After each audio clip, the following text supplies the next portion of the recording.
Hi, I'm Uncle Mark. Welcome to the channel. Just working on a 2012, I believe it is, Grand Caravan. It's had some issues with the rear air. It was leaking before a stone busted one of the metal tubes, and some cutoffs, like block-offs for the rear air, were put in so that the front air would work. It's better than having no air.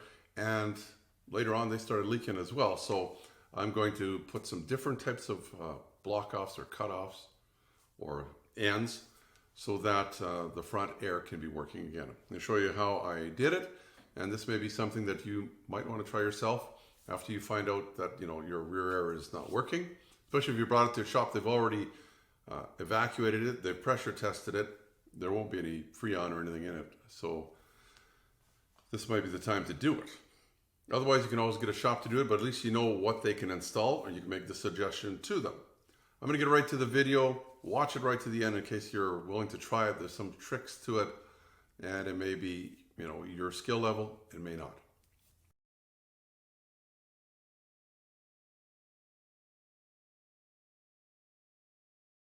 A certified technician should perform your AC evacuation before your repair and then vacuum and recharge the system after this fix is completed. So you'll recognize this van again. I think it's a 12. I changed, you can see the cutoffs here. The rear air wasn't working. Of course, the front air won't work if the rear air is leaking. So I'll put these cutoffs on there. But you can see what I'm going to have to take off to remove this and put different types of cutoffs or termination. Top right corner here, you see the arrow blinking. I'll put a link in the description as to how I cut them. Because imagine you're going to have to cut them. Get them out of here. If not, I'm just trying to clean everything up here so I don't get dirt everywhere. I don't want dirt in the lines. So this van is not going to have rear air because of this. Too expensive to fix it. But those other termination points, whatever you want to call them, started leaking. Like, really? They held pressure before. When they got them recharged and that, everything was good.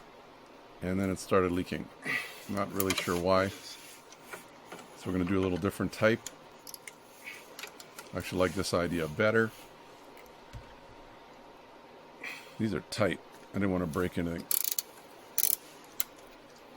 Now these lines are anchored. You'll see there are brackets on the back of them. And I'll show you how I took the brackets off later. I wasn't really sure how this was going to happen. But again, the lines have to be disconnected or cut, because you're going to see why here in a minute. At least I'm pretty sure. Let's take a look at the kit now. This is the way the kit came though. 2 bolts. One of them is different than the other. They should be the same, I think. I think somebody didn't package this right. It's missing a nut as well. I have to go to a store and buy something similar. Got to separate these. Oh, it's leaking a little bit. Everything's already leaked out. No hissing or nothing. I guess just a little bit of dye. This side I can poke and prod at because there's just a bolt going through here. That's not a seal at all. So I'm trying to figure out how I'm going to spread these apart, but here's where I have to take this bracket off. So I'm going to lube up with some penetrating oil these 2 nuts. That way it'll free up the bracket and I can take the bracket off. Now this bracket would normally go through the rest of the line, the back side of it. So that's where I'm thinking you're probably going to have to cut. I'm not sure. We'll take a look here and see. Or you're going to have to take another bracket off. You'll know when you take it apart. This was a lot of fun. Hardly any room. This nut sits on a bolt that's just sitting on top of the brackets. So it can actually pop out. But I worked at it for a little while. The size, let me put the size up here on the screen.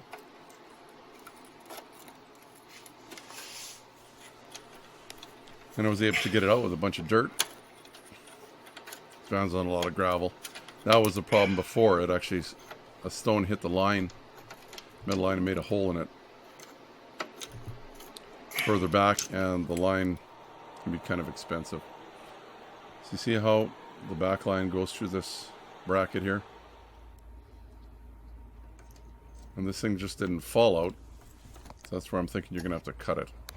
So you have to get this bolt out. I was thinking I could just whack it from that side and it would all come out. But nah, after looking at it a little more.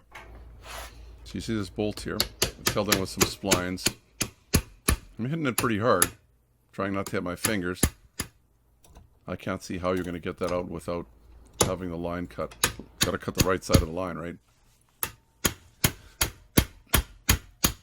Finally, it starts loosening and it comes out. Of course, I had to do this to the second one as well. Give it a couple more taps and everything comes apart. Careful not to hit my fingers. Shockingly, no injuries taking this apart. Or the other one.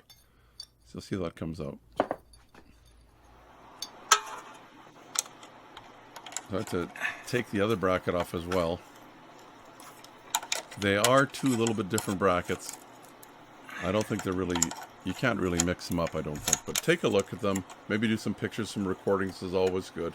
If your van's the same year as this one or close to it, I'm sure they haven't changed them. I have the van on jack stands to have a little bit of room under here. Of course, I used a couple different things. Take it apart.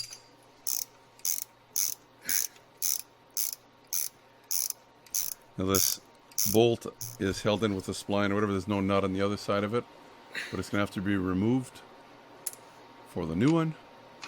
So it's going to sit a little differently. So I got both of those sides. So this is what the new one looks like. Just fits in there. Now, what I didn't like is, I'm just going to put the bracket on the back of it. It was in the front of it on the other one, but it's not going to work on this one. When I put the bolt in just to see how it's going to sit, it's got a big space there. Like when you tighten it up, it's going to kind of put it on an angle. So I'm going to put the bolt through there and I'm going to hold it from the back. Whereas before, there was the actual metal hose running through it. Steel line, I guess is what it would be called. So I tried putting this on, see what it's going to sit like, and for, I don't know, this I'm sure is from China. This is where the guy got it from. I didn't buy this part. But I found when I tighten it up, this side is actually tighter than the other side, so it's going to sit cockeyed, a little sideways. So then I'm wondering, now what do I do? Because any washers I have are too thick. Like I say, that side, it's just a mounting point. So I didn't have it all the way tight, but it's like there's no way that's going to sit like that. There's going to be too much of a space. So after looking around my junk, I found an old margarine container. And I made a little gasket. All it is for spacing. It doesn't have to do anything else. And it just happened to be wide enough. Once it squishes down, I think it's going to be good. So if you take a look at the left-hand top of the screen there, you can see the two steel lines that were originally cut. They're two different sizes. And if you missed the link earlier, you can always either go back to it or I'll put a link at the very end of this video to that video where originally we did this a little bit differently. And I cut them in that video with a jigsaw and a blade. And it took enough with a jigsaw to cut it, so you're not going to cut it by hand unless you want to spend all day. Hardly any room in there. Move a hacksaw blade back and forth. So as you can see with this one, monkeying around with the bracket, I figured if I put the bracket on first, or at least loosely, and that's what I did with the other one too, so that it can sit the way it wants to after. It won't be binding. The bolt wanted to spin. Okay, here's my little homemade washer, spacer, I guess is what we'll call it a spacer. Drop the nut. A little bit of moaning doesn't hurt.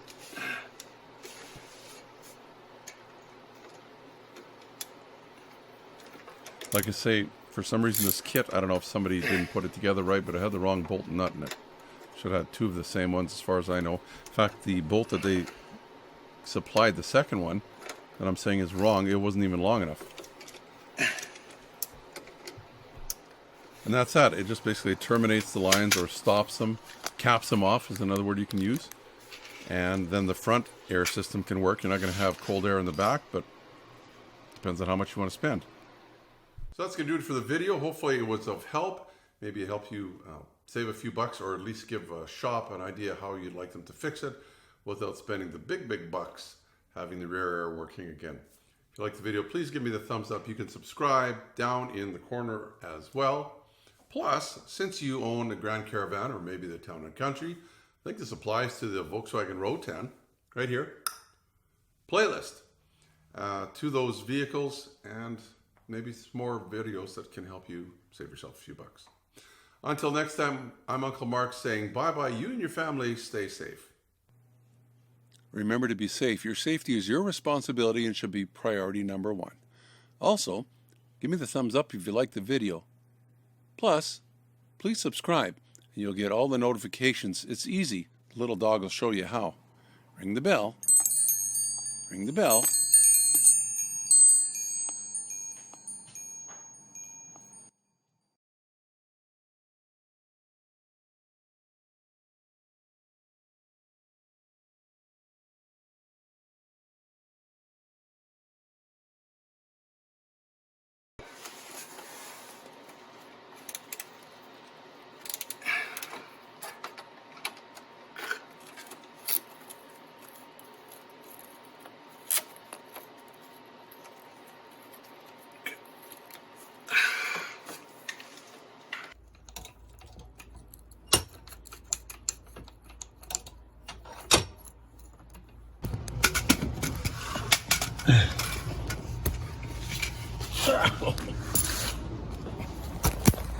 Now, the rear air has been leaking. It was actually leaking before, and some shutoffs or block